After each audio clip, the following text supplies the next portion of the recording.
क्या आप जानते हैं इस संसार में सबसे शक्तिशाली वही होता है जिसे अपनी शक्तियों का कभी घमंड नहीं होता। और इसका सबसे बड़ा उदाहरण है महावीर हनुमान। हनुमान जी बचपन से ही अद्भुत थे।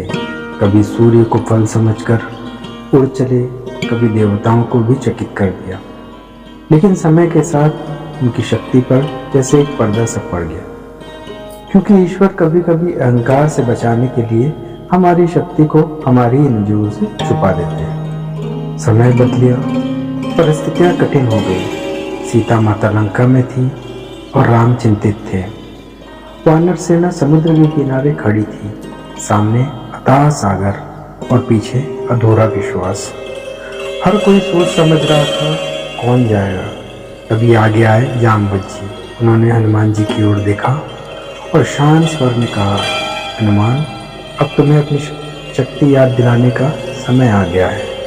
और जैसे ही ये शब्द पढ़े, हनुमान जी के भीतर खुद जाग उठा। उसी क्षण हनुमान जी समझ गए ये यात्रा शक्ति की नहीं, यह परीक्षा भक्ति की है। उन्होंने आंख बंद की, राम का नाम लिया और मन ही मन कहा, हे प्रभु, अगर यह कार्य आपकी सेवा में है तो मेरी हर सांस आपका आदेश है। और फिर चमत्कार हुआ। फिर हनुमान जी का शरीर विशाल हो गया, आकाश कांप उठा, समुद्र मौन हो गया। उन्होंने छलांग लगाई और सिर्फ समुद्र ही नहीं लांगा, शंका और अपनी सारी सीमाओं को भी पीछे छोड़ गए।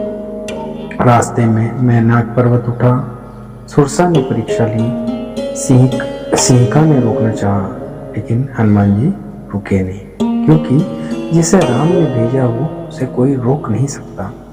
लंका पहुंचे। नगर जलाने से पहले हनुमान जी ने मन जीता। अशोक वाटिका में सीता माता को देखा, दुख में लेकिन विश्वास में अड़ी। हनुमान जी बोले, माता, राम आपको लेने आ रहे हैं। और उसी सीता माता के आंसुओं में आशा की चमक लौट आई। लंका दहन हुआ, पर हनुमान जी के मन में अहंकार नहीं आया। वे लौटे, राम के चरण में झुके और बस इतना कहा, प्रभु, आपका कार्य पूर्ण हुआ। यही है हनुमान जी, जिसकी शक्ति पर्वत उठा सकती है लेकिन सिर झुकाना भी जानती है। वो संकट हरते हैं पर श्रेय हमेशा राम को देते हैं। आज का संदेश सुनिए। अगर जीवन में कभी ऐसा लगे कि आप कमजोर हो गए हैं तो याद रखिए, हो सकता है आपकी शक्ति सो रही हो और उसे जगाने के लिए किसी राम के नाम की जरूरत हो। अंत में जब भक्ति मार्ग बन जाए तो शक्ति अपने आप प्रकट होती है। जय श्री राम, जय बजरंग।